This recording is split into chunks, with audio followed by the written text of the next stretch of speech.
हम ये आश्वस्त करते हैं मतदाताओं को कि ये गारंटी जो राहुल गांधी की गारंटी है, कांग्रेस पार्टी की गारंटी है, इन गारंटीज को पूरा किया जाएगा। ये चुनावी जुमले नहीं हैं। जिस तरह से चुनावी जुमले भारतीय जनता पार्टी कर रहे हैं, और उन्होंने खुद इसको एडमिट किया, इसको स्वीकार किया। जब 2014 में 15 लाख रुपए बैंक में डालने की बात की, इन लोगों ने आश्वस्त किया उस समय के मतदाताओं को, और बाद में जब ये नहीं हुआ और ये पूछा गया तो आज के गृह मंत्री और बीजेपी के वरिष्ठ नेता अमित शाह ने कहा ये तो चुनावी जुमले थे। मोदी जी की जितनी भी गारंटीज हैं, जो बड़े बड़े होर्डिंग्स लगे हैं, ये सारे चुनावी जुमले हैं। इनमें कोई भी ऐसा गारंटी नहीं है जिसको ये पूरा करेंगे, ना इन्होंने पिछले 10 वर्षों में किया। आज अगर हम भ्रष्टाचार की बात करते हैं, जैसे अभी मैंने बताया ईडी वगैरह का दुरुपयोग, इन्होंने इलेक्ट्रल बॉन्ड्स का किस तरह से इस्तेमाल किया। 6,500 करोड़ रुपए के इलेक्ट्रल बॉन्ड बीच में अंदर गए, और इसके बारे में कोई चर्चा नहीं, ना तो चुनाव आयोग ने कोई चर्चा करी, ना कोई इनके जो सहयोगी दल हैं उन्होंने कोई बात की, ना भारतीय जनता पार्टी के अंदर में 6,500 करोड़, और उसको भी छुपा के रखा गया। ये बताया नहीं, अगर जब तक सुप्रीम कोर्ट ने नहीं कहा होता तो ये पता भी नहीं चलता कि 6,500 करोड़ रुपये इनके पास गए हैं, और इसमें बिल्कुल चुप भी ये साथ लेते हैं। और ये बड़ी अफसोस की बात है कि इतने बड़े कांड के बाद, भ्रष्टाचार के कांड के बाद, इस भ्रष्टाचारी कांड के बाद कोई बोल नहीं रहा है। ना प्रधानमंत्री की तरफ से कोई सफाई आई है, ना किसी उनके मंत्री की तरफ से सफाई आई है, या बीजेपी के प्रवक्ता की तरफ से कोई सफाई आई है। ये पूरी तरह से संवेदनशील हो गए, नरेंद्र मोदी को संवेदनशील हो गए, और ये जो इनकी जो इनसेंसिटिविटी है, जिस तरह से संवेदनशीलता, ये इनसेंसिटिविटी इन्होंने दिखाई, चाहे वो किसानों का मामला हो, 60 वर्ष से ऊपर किसान जो हैं प्रोटेस्ट करते रहे, आंदोलन करते रहे, कोई फर्क नहीं पड़ा, शिकन तक नहीं आई चेहरे पर। फिर हमारे जो पहलवान हैं उन्होंने किया, उनकी उल्टी पिटाई कर दी दिल्ली की सड़कों पर। और इसी तरह से महिलाओं के साथ जहाँ जहाँ अत्याचार हुआ उस पर भी इन्होंने कोई अपनी संवेदनशीलता नहीं दिखाई, कोई सेंसिटिविटी नहीं दिखाई। तो मेरा मतदाताओं से यही अनुरोध है कि जिस तरह से ये आपके दुख दर्द के प्रति इनसेंसिटिव हो गए हैं, बिल्कुल सेंसिटिविटी नहीं है, संवेदनशील नहीं है, इनको वोट देने का मतलब ये हुआ कि आपको आगे और दिक्कतों का सामना करना पड़ेगा। महंगाई चरम सीमा पर है। एक मैं अलग अलग आइटम का नहीं बता रहा हूँ, लेकिन सब हम जानते हैं। डीजल यूपीए सरकार के दौरान उसका क्या प्राइस था, पेट्रोल का क्या दाम था, दाल चावल का क्या दाम था, ये हम सब जानते हैं। सब दुगने तिगने हो चुके हैं। और इस समय सबसे बड़ी समस्या महंगाई के साथ साथ बेरोजगारी की बात करते हैं। 2 करोड़ लोगों को नौकरी के देने की बात करते हैं। देखिए, एक छोटी सी चीज़ है, जो थोड़ा सा अर्थव्यवस्था को समझता है वो इस बात को जानता है कि हमारा अगर इकोनॉमिक ग्रोथ जो है 6.5% है, तो 6.5% से 2 करोड़ लोगों को नौकरी नहीं दी जा सकती है। कम से कम 11 से 12%, जब तक, ये मैं नहीं कह रहा हूँ, ये अर्थशास्त्र कह रहा है कि अगर 11 से 12% इकोनॉमिक ग्रोथ होता है तभी 2 करोड़ नौकरी दी जा सकती है। तो ये पूरा झूठा वादा कर रहे हैं, ये होना नहीं है, ना हुआ है और ना होगा। अन्य क्षेत्रों में प्रचार करने के लिए आमंत्रित किया है। ये मेरा सौभाग्य है कि मैं यहाँ पे आपके बीच में हूँ। 2-4 बातें मैं करना चाहूँगा, और उसमें सबसे पहले तो मैं कहना चाहता हूँ ये कि जिस तरह से सरकारी एजेंसियों का, चाहे वो सीबीआई हो, चाहे ईडी हो, चाहे इनकम टैक्स डिपार्टमेंट हो, जिस तरह से इनका दुरुपयोग होता आ रहा है, मोदी सरकार के दौरान पिछले कुछ दिनों में, कई वर्षों से हो रहा है, लेकिन चुनाव के आते आते इनका इस्तेमाल, इनका दुरुपयोग ज़्यादा तेजी से बढ़ा है और हम चारों तरफ देख रहे हैं। ऐसा लगने लगा है कि जो भारतीय जनता पार्टी के साथ हैं वो स्वच्छ हैं, लेकिन जो विरोध में हैं वो सब भ्रष्ट हैं। और यही मैं समझता हूँ भारतीय जनता पार्टी का भ्रष्टाचार को वो प्रमाणित करती है, इसका एक प्रमाण है। मैं ये कहना चाहता हूँ कि जिस तरह से इन एजेंसियों का इस्तेमाल हो रहा है और डरा धमका के क्रॉस वोटिंग कराई जा रही है, डिफेक्शन कराया जा रहा है। हिमाचल प्रदेश में हमने देखा किस तरह से कांग्रेस के कैंडिडेट को वहाँ हराया गया क्रॉस वोटिंग करके। हमने महाराष्ट्र में देखा कि किस तरह से एक चुनी हुई सरकार को, एक चलती हुई सरकार को गिरा के शिवसेना के माध्यम से, शिवसेना को छोड़ के, एनसीपी को तोड़ के उन्होंने अपनी भारतीय जनता पार्टी ने सरकार बनाई। और ताज्जुब की बात यह है कि वही अजीत पवार, वही छगन भुजबल जी, जिनके खिलाफ इंक्वायरी चल रही थी, केसेस चल रहे थे, भारतीय जनता पार्टी में शामिल होने के बाद या उनको सहयोग देने के बाद वो सब ठीक हो गए। सारी जितने भी केसेस थे वो सब विड्रॉ कर लिए गए। मेरा ऐसा मानना है और मैं समझता हूँ हमारे देश में अधिकांश लोगों का ये मानना है कि जिस तरह से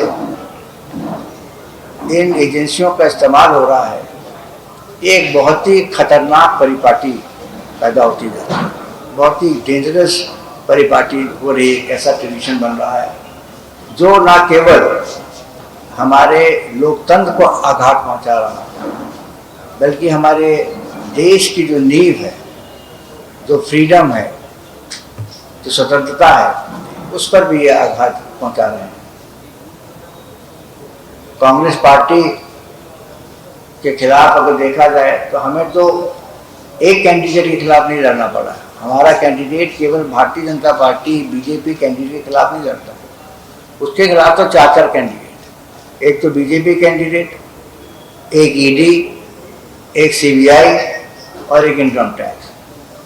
तो इस तरह की लड़ाई जो है वो बराबर की लड़ाई नहीं है।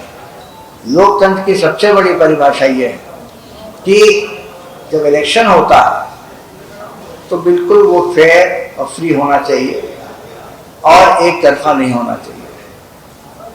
चुनाव आयोग का हमने देखा किस तरह से कमिश्नर्स का अपॉइंटमेंट हुआ।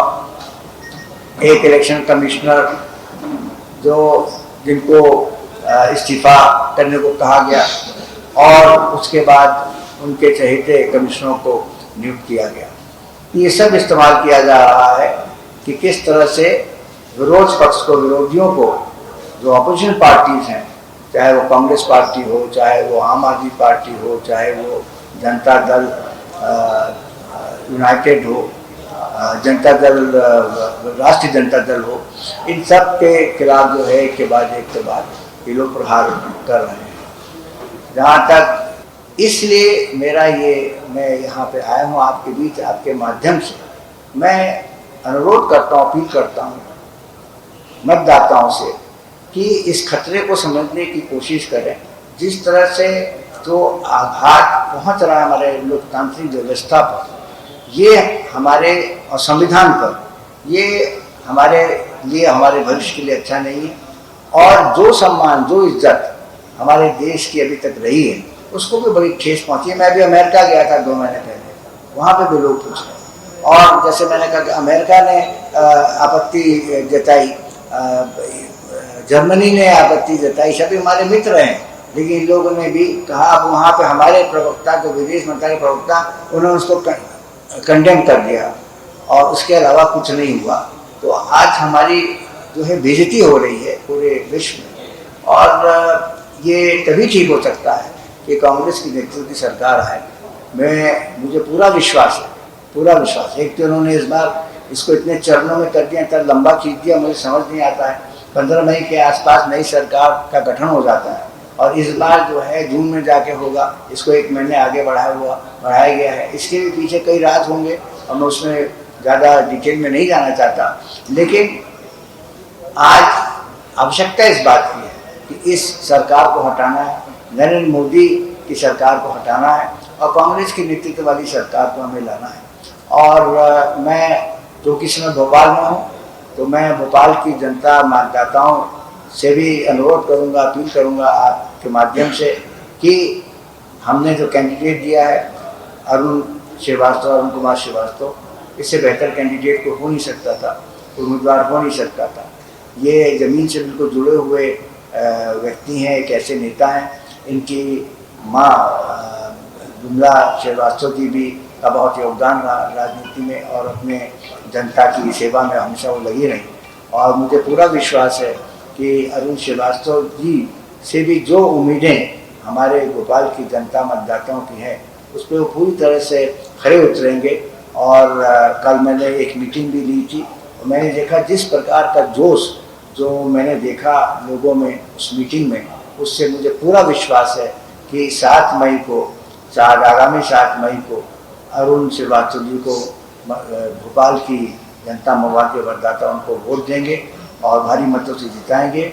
मैं इस यकीन के साथ अपनी बात समाप्त करता हूं कि 4 जून को नतीजे आने के बाद हमारे देश में एक बार फिर से कांग्रेस के नेतृत्व वाली सरकार बनेगी और ये जितने लोग जेल गए हैं बीजेपी के इशारे पे, इन सबको जो है रिहाई दी जाएगी।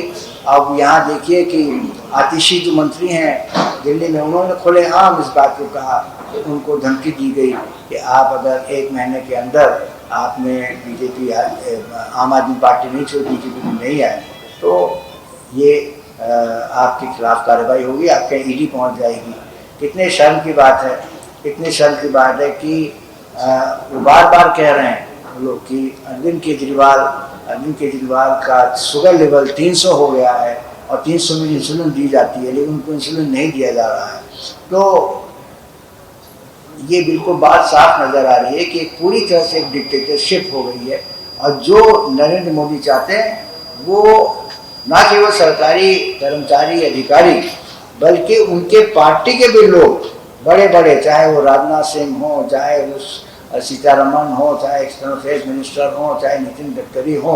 नितिन गडकरी जी का नाम पहले लिस्ट में नहीं आया, लेकिन एक शब्द किसी ने कुछ नहीं बोला। आज किसी की हिम्मत नहीं है भारतीय जनता पार्टी के अंदर भी कि वो नरेंद्र मोदी के खिलाफ एक शब्द भी कह सके। इस तरह का प्रधानमंत्री हमारे देश के भविष्य के लिए अच्छा नहीं है और इनको 4 जून के चुनाव नतीजे में हम देखेंगे कि इनको जनता इनको अपने ठिकाने लगाएगी और कांग्रेस सरकार चुनने की। धन्यवाद दें। हमारे संबंध नेपाल से खराब हुए हैं मोदी सरकार के आने के बाद, हमारे संबंध मालदीव के खिलाफ खराब हुए हैं, हमारे संबंध श्रीलंका से खराब हुए हैं और उसका नतीजा ये हुआ कि इन सभी मुल्कों का जो हमारे पड़ोसी देश हैं, पाकिस्तान तो पहले से था, इनका सारा झुकाव जो है अब चीन की तरफ बढ़ता जा रहा है। हमारे जमीनों पर कब्जा हुआ, ये बात करते हैं। अभी रक्षा मंत्री राजनाथ सिंह जी का बयान आया था कि वो घुसकर पाकिस्तान में टेररिस्ट को मारेंगे, आतंकवादियों को मारेंगे, और ये भी जुमला कई दिनों से सुनने को मिला। अगर घुस के मारने की बात है तो उनको सीखना चाहिए इंदिरा गांधी से, जिस तरह से उन्होंने बांग्लादेश को 1971 में आज़ाद कराया। उनको सीखना चाहिए लाल बहादुर शास्त्री से, तो 1965 में हमारी फौजें लाहौर तक बढ़ी थी और लाहौर पर जाके कल वहाँ पर इच्छगढ़ कैनाल पर उन्होंने कब्जा किया, अपना तिरंगा झंडा फहराया। तो इस तरह से उल्टा बल्कि ये हो रहा है कि चीन ने जो है हमारे जमीनों पर कब्जा किया है। लद्दाख में उनका कब्जा है, अरुणाचल प्रदेश में उनका कब्जा है। अरुणाचल प्रदेश को तो वो चीन का हिस्सा मानते हैं और वहाँ पे स्टेपल वीज़ा देते हैं और साथ ही अरुणाचल प्रदेश के जगह जगहों पे जो शहर हैं, जो गांव, उनका नाम भी बदल दिया गया है। अगर हिम्मत है नरेंद्र मोदी का तो बीजिंग का भी नाम बदल दें, हिम्मत हो नरेंद्र मोदी का तो शंघाई का नाम बदल दें, वो नहीं कर सकते। और हमें उनके साथ जो है पूरी जो हम उनसे इंपोर्ट करते हैं, आयात करते हैं, हजारों करोड़ रुपए अभी भी आयात होता है, हमारी अपनी इंडस्ट्रीज पे उस पर आघात पहुंच रहा है, खतरा पहुंच रहा है, लेकिन हमारा उनके साथ पूरा व्यापार चल रहा है, उस पर कोई रोक नहीं है, कोई रोक नहीं है। तो जब चीन का सवाल आता है तो मेरा ऐसा मानना है कि नरेंद्र मोदी जी को हिम्मत दिखानी चाहिए। अगर वो अपने आप को 36 इंच के सीने की बात करते हैं तो हिम्मत दिखानी चाहिए। 56 इंच की बात करते हैं, 36 इंच बहुत 56 इंच की बात करते हैं, तो उनको जो है चीन पर प्रहार करना चाहिए। मैं ये नहीं कह रहा आप लड़ाई लड़ें, प्रहार करें। एक शब्द नहीं आता है, एक कोई विदेश मंत्रालय का कोई प्रवक्ता है, वो जो है प्रोटेस्ट जाहिर कर देता है उनके एम्बेसडर के एम्बेसी के समक्ष उनको बुला के, इससे ज़्यादा कुछ नहीं है।